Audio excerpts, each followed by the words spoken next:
Hi guys. Devara break even complete అయిపోయింది భయ్యా. 10 రోజుల్లో 466 కోట్ల గ్రాస్ కలెక్ట్ చేసిందని మూవీ టీం వాళ్ళు అఫీషియల్ గా ఒక పోస్టర్ రిలీజ్ చేసిరు. బాక్స్ ఆఫీస్ పై టైగర్ దండయాత్ర చేస్తుంది. మిక్స్డ్ టాక్ తోటి ఈ రేంజ్ లో కలెక్షన్ ఉంటే, బ్లాక్ బస్టర్ టాక్ పడి ఉంటే మాత్రం 1000 కోట్ల బొమ్మ అయినా పర్లేదు. 500 కోట్లు అయితే దాటేస్తుంది ఈజీగా. అసలు మ్యాటరు పార్ట్ 2 లో ఉంది. సో దేవరా పార్ట్ 2 రిలీజ్ అయ్యాక ఎన్ని రికార్డులు బ్రేక్ చేస్తుందో చూడాలి.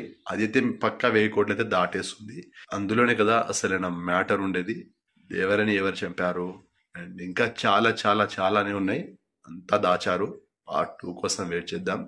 ఎలాగో దసరా హాలిడేస్ ఉన్నాయి. సో రోజు రోజు కలెక్షన్ పెరుగుతుంటది.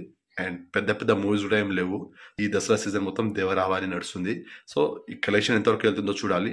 నేనైతే 600 కోట్లు అయితే కలెక్ట్ చేస్తుంది అనుకుంటున్నాను. మీరు ఎంతవరకు కలెక్ట్ చేస్తుందో గెస్ చేయండి. సో మొత్తానికి అయితే సినిమా హిట్ అయితే అయిపోయింది. Super hit. ఇంకా కలెక్షన్ పెరుగుతుంటే బ్లాక్ బస్టర్ హిట్ అవుతుంది. సో సినిమా హిట్ అవ్వడం వల్ల ఫ్యాన్స్ అందరూ హ్యాపీనే. రాజమౌళి గారి డైరెక్షన్ లో సినిమాలు చేసిన హీరోల సినిమాలో నెక్స్ట్ మూవీ ఫ్లాప్ అనే ట్యాగ్ దేవర సినిమా బ్రేక్ చేసింది. సో ఈ విషయంలో కూడా ఫ్యాన్స్ డబుల్ హ్యాపీ ఉన్నారు. నేను కూడా చాలా హ్యాపీగా ఫీల్ అవుతున్నాను. దేవర సినిమా చూశాను, నచ్చింది, రివ్యూ కూడా చేశాను. చూడండి కావాలంటే.